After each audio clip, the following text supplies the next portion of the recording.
One of the exciting things about creating Aliens Colonial Marines is that it's not based on a movie, it's a sequel to a movie, a series of movies.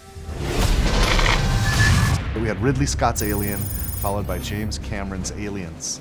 These movies defined science fiction for so many people, and it's humbling that my studio and I get to create a sequel to these films in video game form. Aliens Colonial Marines is immersive. It's fast, scary, frightening, badass, dark. How many fingers am I holding up? He's fine. We tried to take that idea of a really interesting cast of characters and reinvent it a little bit with Colonial Marines. We're spending a lot of time on the authenticity, the feel of all the weapons, the presentation of the story. We're doing some kind of interesting things with the way that we're presenting objectives and how you make your way through the world. You know, we put a lot of effort into being extremely authentic to the films. We're trying to be very much within canon, and we know that a lot of the hardcore fans take this very seriously. In the past, we've gotten some feedback on screenshots or on some of the videos released, and we take that stuff very, very seriously. We've made changes to the game to make sure that this is what the fans really, really want, and it actually hits the expectations that everyone has.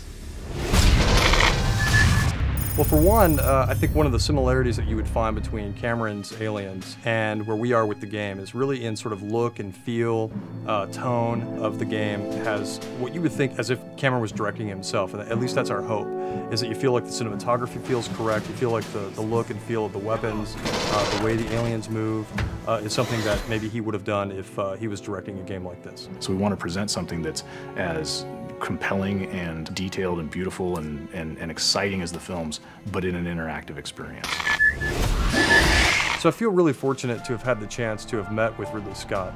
We were talking about possibly doing a Blade Runner game, which a lot of people have heard about and would love to see, and we'd love to see at some point. But in that conversation that we had with him, he also knew that we were interested in making an Aliens game. So he brought out his sort of storyboards for the movie Alien, and he went through, basically one by one, and has kind of been able to explain to us some of the backstory and some of those kind of things that we've been able to incorporate in the game.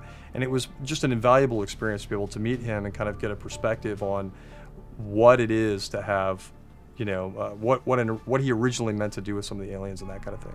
So that was really exciting. The environments in the game are obviously based on the ones from the movie. It takes place after the events of Aliens, the movie. So you're going to see 17 weeks of change. You're going to see what happened when the atmospheric processor exploded. You're going to see what the surviving aliens have done to the planet. You're going to see what Weyland-Yutani has done to the planet. You're going to see what Weyland-Yutani has done to the derelict.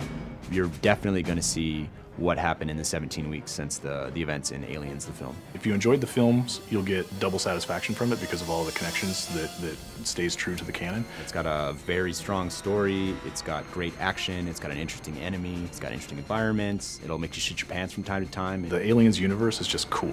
You're Aliens Marines and you've got this badass arsenal, awesome armor and gear, and you get to go kick ass. We're Aliens fans, and we've taken the risk to tell the story of what happens next. These aliens are gnarly. Like, Colonial Marines are badasses. They can handle anything, right? Except for this.